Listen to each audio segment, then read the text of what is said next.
Motor start ಮಾಡಿದ್ದೀವಿ. Power ಆನು 5 second ಆಗಿದೆ. ಪವರ್ ಆನು ಇದೇ ಸ್ಟಾರ್ಟ್ರು. ಇವು ಹಳೆ ಸ್ಟಾರ್ಟ್ರ್ಗಳೆಲ್ಲ ತೆಗೆದು ಗಿಡ ಕಟ್ಟಿದ್ದೀವಿ. ಫೀಸ್ಗಳೆಲ್ಲ ತೆಗೆದು ಬಿಸಾಕಿದ್ದೀವಿ ಎಲ್ಲವು. ಆಟೋ ಗೀಟೋ ಎಲ್ಲ ಈ ನೋಡು. ಆಟೋ ಮೂರು ಸೆಕೆಂಡು, 2 ಸೆಕೆಂಡು, 1 ಸೆಕೆಂಡ್ ಆನ್ ಆಯ್ತು. ಈಗ ಆನ್ ಆಯಿತು. ಮೋಟ್ರ್ ಚಾಲೂ ಆಗಿದೆ. ಮೋಟ್ರ್ ಇಲ್ಲಿಗೆ ಚಾಲೂ ಆಗ್ತಾಯಿದೆ.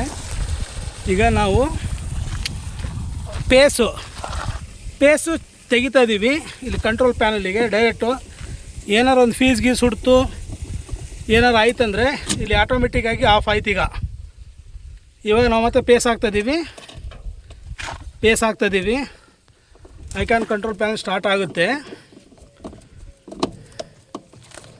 ಮತ್ತು 7 second, 5 second, 3 second, 2 second control ಮೋಡಿಗೆ ಬಂತು. ಈಗ ಆಟೋ ಆನಿಗೆ ಬರುತ್ತೆ. 9 ಸೆಕೆಂಡು, 7, 6, 5, 3, 2, 1 ಆಟೋ ಆನ್ ಆಯಿತು. ಮತ್ತು ಸೇಮ್ ಏನಿದೆಯಲ್ಲ ಕಂಟ್ರೋಲ್ ಚಾಲೂ ಆಯ್ತು. ಇವಾಗ ನಾವು ಕೇಬಲ್ ಕಡೆ ತಪ್ಪಿಸ್ತಾ ಇದ್ದೀವಿ. ಯಾವುದೇ ಫ್ಯೂಂಟ್ರಿ ಇಲ್ಲ, ಏನಿಲ್ಲ. ನಾವು ಕೇಬಲ್ ಕಡೆ ತಪ್ಪಿಸ್ತಾ ಇದ್ದೀವಿ.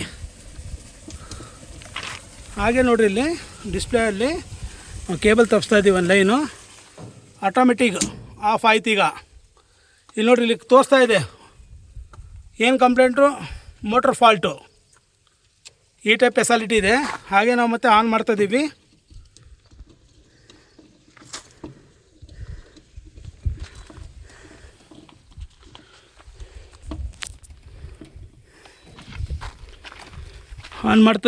ನಾವಿಲ್ಲಿ ಆಟೋ ಇದು ಆಫ್, ಇದು ಪವರ್ ಆಫು ಮತ್ತು ಪವರ್ ಆನು. ನಾವು ಮ್ಯಾನ್ಯಲ್ ಆಗಿ ಡೈರೆಕ್ಟ್ ಆನ್ ಮಾಡ್ತೀವಿ ಅಂದರೂ ಕೂಡ ಈ ಬಟನ್ ಒತ್ಬೋದು. ಸೆಕೆಂಡ್ ಬಟನು ಸೆಲೆಕ್ಟ್ ಇದೆ. 1 ಸೆಕೆಂಡು ತೋರಿಸ್ತೀನಿ ನಾನು.